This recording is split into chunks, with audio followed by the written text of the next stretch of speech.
First Lady Liza Marcos at Sandro Marcos rumesbak sa paratang ni Senator Amy Marcos kay President Bongbong Marcos. Pero bago ang lahat, kung ikaw ay bago sa aking channel, huwag kalimutan na mag-subscribe at i-click ang notification bell for more trending news.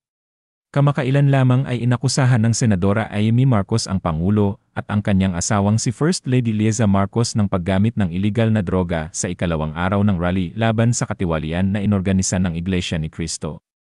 Binsi ko pa si Bongbong. Pakasalan mo na si Liza. Naisip ko noon, kapag nag-asawa siya, malalagay na sa tahimik at magkakaroon ng direksyon. Ang laki ng pagkakamali ko. Mas lumala ang kanyang pagkalulong sa droga. Dahil parehas pala silang mag-asawa na sa paggising pa lang sa umaga, kasabay ng almusal, marijuana pala. Kahapon sila, lahat sila nagiinuman at gumagamit ng cocaine. Sama ng asawa at barkada.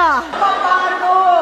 Nagre-resign na sa takot ang mga pulis nila at staff dahil sa lumalalang bisyo. Umani ito ng halo-halong reaksyon mula sa online community.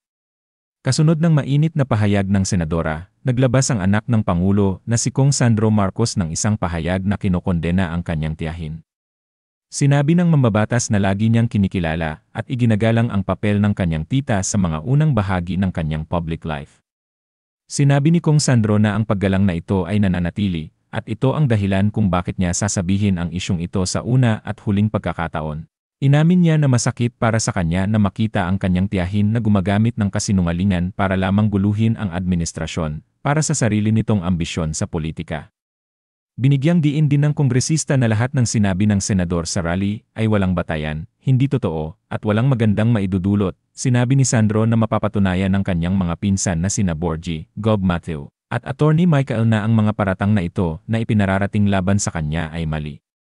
Dagdag pa niya, anuman ang mangyari sa pagitan ng kanilang mga magulang bilang magpinsan, hindi nila hahayaang madamay sa isyu. Dagdag pa ni Sandro na ikinalungkot niya na makita ang kanyang tiyahin na nagtataksil sa sarili nitong pamilya. Hinikayat niya ang publiko na magkaisa sa likod ng katotohanan at huwag palakihin ang mga naratibo laban sa gobyerno. Panahon ngayon para magtulungan, hindi para magpalaganap ng gulo at destabilisasyon. Hindi ito asal ng isang tunay na kapatid, sabi ni Sandro, agad naman sinagot ito ng Senadora. Sa kanyang Facebook post bilang tugon sa kanyang pamangkin, sinabi ni Sen Amy na sinusubukan ng kongresista na buhayin muli ang tsismis na hindi siya isang tunay na Marcos. Dahil dito, sinabi ng senador na may solusyon dito, magpapa-DNA test siya, habang ang unang pamilya ay sasailalim sa hair follicle drug test. Samantala, ibinahagi ng opisyal na Facebook page ni First Lady Liza Marcos ang isang art card na nagtatampok ng kanyang larawan at isang quote na nagsasabing, "I won't argue with you anymore, because after all, you're my husband, sister, and I respect mommy, Imelda." Pero yang mga statements mo fake, kasing fake ng mukha mong retokada. Sa caption ay sinabi ni Liza na fake news ito,